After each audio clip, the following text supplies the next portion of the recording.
Start learning has no limit. अभी से पढ़ना लिखना शुरू करें और अपने सपने पूरे करें, क्योंकि पढ़ने लिखने की कभी कोई उम्र नहीं होती।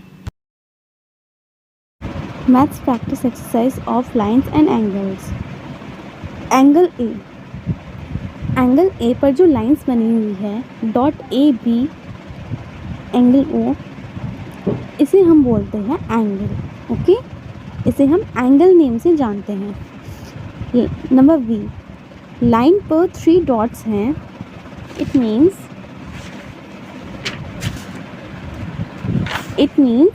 यदि 3 या 3 से अधिक बिंदु किसी सीधी रेखा में स्थित हो तो ये बिंदु संरेख बिंदु कहलाते हैं, यानी कि कॉर्डिनर पॉइंट कहलाते हैं।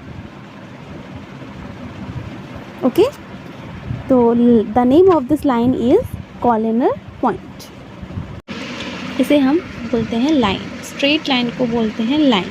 ओके, एंगल ई पर जो एंगल बना हुआ है सीधा, इसे हम बोलते हैं 90 डिग्री एंगल, यानी कि राइट कोण।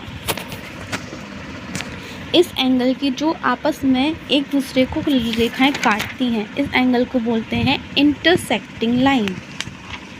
एंगल जो 90 डिग्री से ऊपर होता है, इसे हम बोलते हैं ऑब्ट्यूस एंगल। जो लाइंस आपस में एक दूसरे को काटती हैं और आकर के एक ही जगह पर मिलती हैं, इसे हम बोलते हैं संगामी रेखाएं। संगामी रेखाएं यानी कि कनकरेंट लाइंस। और जो लाइन बिल्कुल स्ट्रेट होती है, एकदम स्ट्रेट लाइन पर जिसका एंगल बनता है, इसे हम बोलते हैं 180 डिग्री का एंगल, यानी कि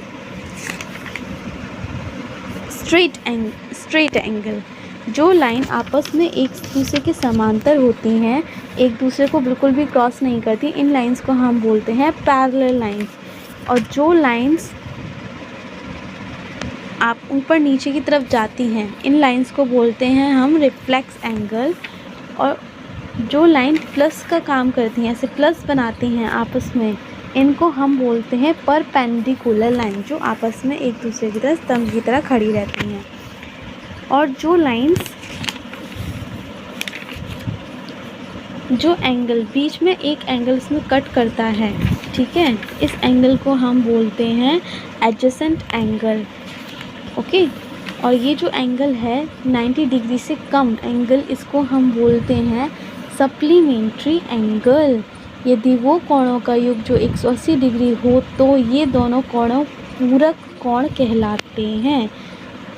पी नंबर पर जो है वो है, इस एंगल को हम बोलते हैं वर्टिकल एंगल, जो आपस में क्रॉस करते हैं लाइंस को। इस एंगल को हम बोलते हैं करस्पॉन्डिंग एंगल।